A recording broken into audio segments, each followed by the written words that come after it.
ਚੜ੍ਹਦੀ ਜਵਾਨੀ ਦੇ 20 ਸਾਲ ਪਤਾ ਹੀ ਨਹੀਂ ਲੱਗਾ ਕਦੋਂ ਮौज ਮਸਤੀ ਵਿੱਚ ਹਵਾ ਹੋ ਗਏ। ਫਿਰ ਘਰੋਂ ਜ਼ੋਰ ਪਿਆ ਤੇ ਸ਼ੁਰੂ ਹੋਇਆ ਰੋਜ਼ਗਾਰ ਲੱਭਣ ਦਾ ਨਾ ਮੁੱਕਣ ਵਾਲਾ ਸੰਘਰਸ਼।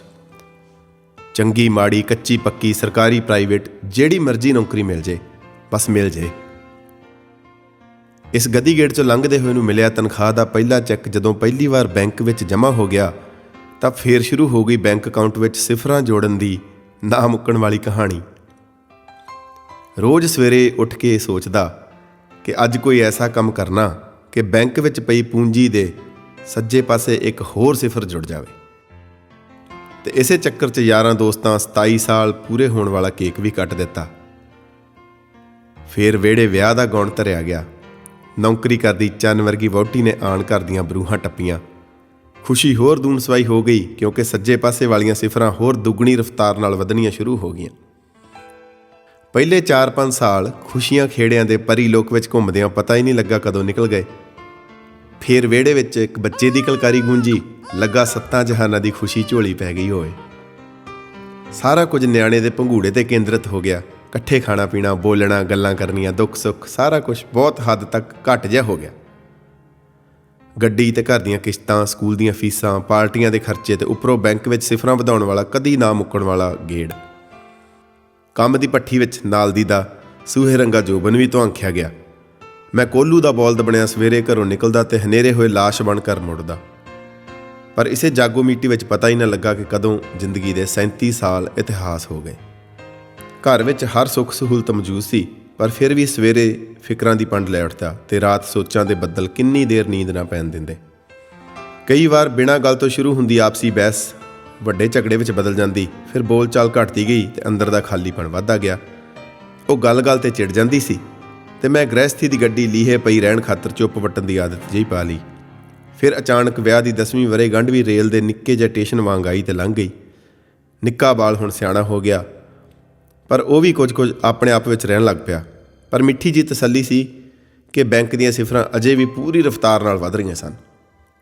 ਇੱਕ ਦਿਨ ਇਕੱਲਾ ਬੈਠਾ ਪੁਰਾਣੇ ਦਿਨ ਯਾਦ ਕਰਦੇ ਨੇ ਜਦੋਂ ਕੋਲੋਂ ਲੰਘਦੀ ਦਾ ਹੱਥ ਫੜ ਲਿਆ, ਆਖਿਆ ਕਿ ਘੜੀ ਕੁਲੀ ਮੇਰੇ ਕੋਲ ਬੈਠ, ਗੱਲਾਂ ਕਰੀਏ, ਦੁੱਖ ਸੁੱਖ ਫਰੋਲੀਏ, ਤੇ ਨਾਲ ਹੀ ਗੁਜ਼ਾਰਿਸ਼ ਕੀਤੀ ਕਿ ਅੱਜ ਚੱਲ ਬਾਹਰ ਕਿਤੇ ਚੱਲਦੇ ਹਾਂ, ਇਸ ਰੌਲੇ ਰੱਪੇ ਤੋਂ ਦੂਰ ਇਕਾਂਤ 'ਚ ਸੋਹਣੇ ਰੱਬ ਦੀ ਕੁਦਰਤ ਦਾ ਆਨੰਦ ਮਾਣਦੇ ਹਾਂ।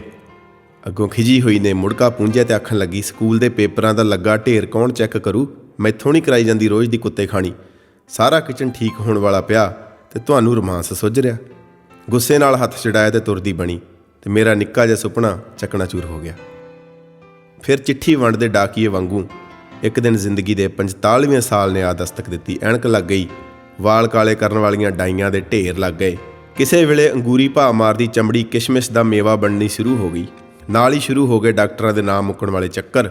Blood pressure, sugar, cholesterol, dieting ਦੇ ਝਮੇਲਿਆਂ ਨਾਲ ਗੂੜੀ ਪੱਕੀ ਸਾਂਝ ਪੈ ਗਈ। ਫਿਰ ਅਜੇ ਬੇਟੇ ਦਾ ਕਾਲਜ ਮੁੱਕਿਆ ਹੀ ਸੀ ਕਿ ਇੱਕ ਦਿਨ ਬੂਹਾ ਖੜਕਿਆ। ਡਾਕੀਆ ਸੀ, ਆਖਦਾ, ਮੂੰਹ ਮਿੱਠਾ ਕਰਾਓ, ਵੀਜ਼ਾ ਲੱਗ ਗਿਆ ਕਾਕੇ ਦਾ। ਮੇਰੇ ਅੰਦਰ ਦਾ ਰੁੱਗ ਭਰਿਆ ਗਿਆ, ਪਰ ਬਾਹਰੋਂ ਪਲਾਸਟਿਕ ਸਮਾਈਲ। ਫਿਰ ਉਹ ਵੀ ਇੱਕ ਦਿਨ ਖੰਭ ਖਲਾਰ 7 ਸਮੁੰਦਰ ਪਾਰ ਉਡਾਰੀ ਮਾਰ ਗਿਆ। ਵਿਹੜਾ ਸੁੰਨਾ ਹੋ ਗਿਆ। ਜਿਸ ਵਿਹੜੇ ਵਿੱਚ ਉਸ ਦੀ ਪਹਿਲੀ ਕਲਕਾਰੀ ਵੱਜੀ ਸੀ, ਉਹ ਖਾਣ ਨੂੰ ਪੈਂਦਾ ਹੋਇਆ ਦਿਲ ਵਿੱਚ ਧੂ ਜਿਹੀ ਪਾਉਣ ਲੱਗਾ। ਫਿਰ ਅਸੀਂ ਦੋਨੋਂ 50-55 ਵਾਲੇ ਗੇੜ ਵਿੱਚ ਪੈ ਗਏ। ਬੈਂਕਾਂ ਵਿੱਚ ਕਿੰਨੀਆਂ ਸਿਫਰਾਂ ਹੋ ਗਈਆਂ ਸਨ, ਇਹ ਜਾਣਨ ਦੀ ਜਿਗਿਆਸਾ ਵੀ ਜਾਂਦੀ ਰਹੀ। ਡਾਕਟਰਾਂ ਨੇ ਖਾਣ ਪੀਣ ਦੀ ਮਨਾਹੀ ਕਰ ਦਿੱਤੀ। ਗਲੀ ਵੱਲ ਖੁੱਲ੍ਹਦੀ ਬਾਰੀ ਕੋਲ ਬੈਠੇ ਅਸੀਂ ਸਾਰਾ ਦਿਨ ਬਸ ਬਾਹਰ ਖੇਡਦੇ ਨਿਆਣਿਆਂ ਵਿੱਚ ਆਪਣਾ ਗੁਆਚਿਆ ਹੋਇਆ ਮਿੱਟੀ ਦਾ ਬਾਵਾ ਲੱਭਦੇ ਰਹਿੰਦੇ ਤੇ ਇਸੇ ਲੁਕਣ ਮਿੱਟੀ ਵਿੱਚ ਪਤਾ ਹੀ ਨਾ ਲੱਗਦਾ ਕਦੋਂ ਸ਼ਾਮਾਂ ਪੈ ਜਾਂਦੀਆਂ। ਫਿਰ ਇੱਕ ਦਿਨ ਫੋਨ ਦੀ ਘੰਟੀ ਵੱਜੀ। ਦੌੜ ਕੇ ਫੋਨ ਚੱਕਿਆ। ਦੂਜੇ ਪਾਸੇ ਸਾਡੇ ਸੁਪਨਿਆਂ ਦਾ ਸੌਦਾਗਰ ਸੀ। ਅਜੇ ਹਾਲ ਚਾਲ ਹੀ ਪੁੱਛ ਰਿਹਾ ਸਾਂ ਕਿ ਗੱਲ ਵਿਚਾਲਿਓਂ ਕੱਟ ਦਿੱਤੀ ਤੇ ਦੱਸਣ ਲੱਗਾ, ਡੈਡ, ਮੈਂ ਵਿਆਹ ਕਰਾ ਲਿਆ। ਗੋਰੀ ਹੈ ਪਰ ਸੁਆਦ ਹੀ ਬੜੀ ਚੰਗੀ। ਹੁਣ ਬਾਕੀ ਜ਼ਿੰਦਗੀ ਇੱਥੇ ਹੀ ਰਹੂੰ। ਬੈਂਕਾਂ ਵਾਲੀਆਂ ਸਿਫਰਾਂ ਕਿਸੇ ਅਨਾਥ ਆਸ਼ਰਮ ਨੂੰ ਦਾਨ ਕਰ ਦਿਓ, ਕਿਉਂਕਿ ਮੈਨੂੰ ਹੁਣ ਉਹਨਾਂ ਦੀ ਕੋਈ ਲੋੜ ਨਹੀਂ। ਤੇ ਜੇ ਤੁਹਾਨੂੰ ਕੋਈ ਮੁਸ਼ਕਲ ਆਉਂਦੀ ਹੈ ਤਾਂ ਤੁਸੀਂ ਵੀ ਉੱਥੇ ਹੀ ਭਰਤੀ ਹੋ ਜਾਇਓ, ਵਾਪਸ ਆਉਣ ਲਈ ਮਜਬੂਰ ਨਾ ਕਰਿਓ। ਉਹ ਇੰਨੀ ਵੱਡੀ ਗੱਲ ਸਹਿਜ ਸੁਭਾਅ ਕਰ ਗਿਆ। ਫੋਨ ਹੱਥੋਂ ਛੁੱਟ ਗਿਆ। ਲੱਗਿਆ ਕੋਈ ਆਪਣਾ ਭਰੇ ਬਾਜ਼ਾਰ ਲੁੱਟ-ਪੁੱਟ ਨੰਗਾ ਕਰ ਸੁੱਟ ਕੇ ਚਲਾ ਗਿਆ ਹੋਵੇ। ਨਾਲ ਦੀ ਨੂੰ ਆਵਾਜ਼ ਮਾਰੀ। ਪਾਠ ਕਰਦੀ ਹੋਈ ਨੱਸੀ ਆਈ। ਕਹਿੰਦੀ, ਕੀ ਹੋਇਆ? ਕਿਸ ਦਾ ਫੋਨ ਸੀ? ਅੱਗੋਂ ਆਖਿਆ, ਕਿਸੇ ਦਾ ਨਹੀਂ। ਫਿਰ ਹੱਥ ਫੜ ਕੇ ਤਰਲਾ ਜਿਹਾ ਕੀਤਾ, ਚੱਲ ਅੱਜ ਬਾਹਰ ਚੱਲੀਏ ਕਿਤੇ, ਇਸ ਰੌਲੇ ਰੱਪੇ ਅਤੇ ਖੁਦਗਰਜੀ ਦੇ ਰੇਗਿਸਤਾਨ ਤੋਂ ਕੋਹਾਂ ਦੂਰ। ਅਜੇ ਗੱਲ ਕਰ ਹੀ ਰਿਹਾ ਸਾਂ ਕਿ ਮੈਨੂੰ ਆਪਣਾ ਸਰੀਰ ਠੰਡਾ ਹੁੰਦਾ ਜਾਪਿਆ। ਮੇਰਾ ਠੰਡਾ ਸੀਤ ਹੁੰਦਾ ਸਿਰ ਆਪਣੇ ਮੋਢਿਆਂ 'ਤੇ ਰੱਖ ਅੱਥਰੂ ਵਗਾਉਂਦੀ ਹੋਈ ਆਖਣ ਲੱਗੀ, ਚਲੋ ਚੱਲੀਏ, ਕਿੱਥੇ ਚੱਲਣਾ ਹੈ, ਕਿੱਥੇ ਗੱਲਾਂ ਕਰਨੀਆਂ, ਚੱਲੋ। ਹੁਣ ਚੱਲਦੇ ਨਹੀਂ, ਬੋਲਦੇ ਨਹੀਂ। ਉਸਨੇ ਮੈਨੂੰ ਝੰਜੋੜਿਆ, ਪਰ ਮੈਂ ਤਾਂ ਕਦੇ ਦਾ ਉਸਦੀ ਬੁੱਕਲ ਵਿੱਚ ਪਿਆ ਪਿਆ ਸ਼ਾਂਤ ਹੋ ਚੁੱਕਾ ਸਾਂ ਸਦਾ ਵਾਸਤੇ। ਦੋਸਤੋ, ਇਹ ਹੈ ਮੇਰੀ ਸਿਫਰਾਂ ਦੀ ਗੁਲਾਮੀ ਕਰਦਿਆਂ ਤੇ ਜ਼ਮੀਨ ਦੇ ਕਿੱਲੇ ਗਿਣਦਿਆਂ ਅੱਖ ਦੇ ਫੋਰ ਵਿੱਚ ਲੰਘ ਗਈ ਜ਼ਿੰਦਗੀ ਦਾ ਸਾਰ। ਇਹ ਜ਼ਿੰਦਗੀ ਤੁਹਾਡੀ ਆਪਣੀ ਖੁਦ ਦੀ ਹੈ।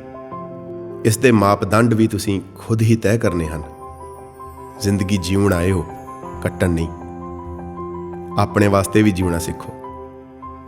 ਇਹ ਸ਼ੁਰੂਆਤ ਅੱਜ ਤੋਂ ਨਹੀਂ, ਬਲਕਿ ਹੁਣ ਤੋਂ ਹੀ ਕਰੋ, ਕਿਉਂਕਿ ਔਲਾਦ ਅੱਗੇ ਦੌਲਤ ਦੇ ਢੇਰ ਲਗਾ ਕੇ ਜਿਹੜਾ ਸੁਨਹਿਰੀ ਕੱਲ੍ਹ ਉਡੀਕਦੇ ਪਏ ਹੋ, ਉਹ ਕਦੇ ਨਹੀਂ ਆਵੇਗਾ। ਮੁੱਕਦੀ ਗੱਲ, ਵਰਤਮਾਨ ਹੀ ਜ਼ਿੰਦਗੀ ਹੈ। ਬਾਕੀ ਤੇ ਬਸ ਕੰਧ ਤੇ ਟੰਗੇ ਕੈਲੰਡਰ ਦੀਆਂ ਉਹ ਲਕੀਰਾਂ ਹਨ ਜਿਨ੍ਹਾਂ ਵਿੱਚੋਂ ਕੁਝ ਲੰਘ ਗਈਆਂ ਨੇ ਤੇ ਕੁਝ ਆਉਣ ਵਾਲੀਆਂ। ਜੱਗ ਵਾਲਾ ਮੇਲਾ ਯਾਰੋ ਥੋੜ੍ਹੀ ਦੇਰ ਦਾ, ਹੱਸਦਿਆਂ ਰਾਤ ਲੰਘੀ, ਪਤਾ ਨਹੀਂ ਸਵੇਰ ਦਾ।